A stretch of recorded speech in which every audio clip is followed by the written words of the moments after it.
Assalomu alaykum hurmatli hamkasblar. Bugun sizga boshlang'ich sinf o'quvchilari uchun sinovdan o'tgan samarali va shu bilan birga juda oddiy bir metod 5 kadr usuli haqida gapirib bermoqchiman.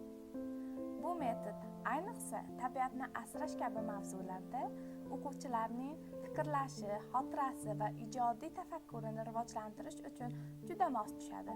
Darsni qiziqarli, anglatma asosida va mustahkamlash bo'lishini istasangiz, bu usul aynan siz uchun.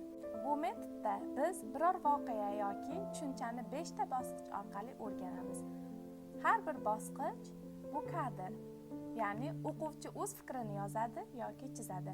Men sizga aynan tabiatni asrash burchimizdir mavzusida tayyorlangan namunani ko'rsatmoqchiman. Quyidagi savollar asosida ishlanadi. Endi bu savollarni o'quvchilarga tarqating va ulardan yozish yoki rasm chizish orqali javob so'rang. Har bir kadr ularga fikrini ochiq ifodalashiga imkon beradi. Dars oxirida esa ular o'z ishlari asosida xulosa chiqaradi.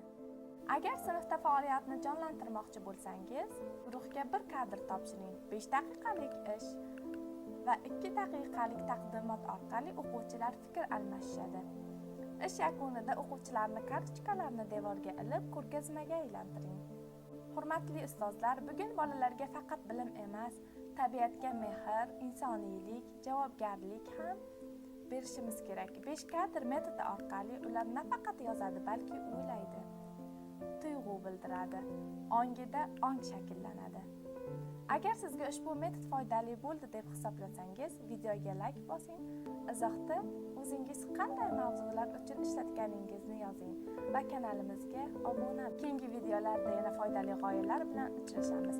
E'tiboringiz uchun katta rahmat.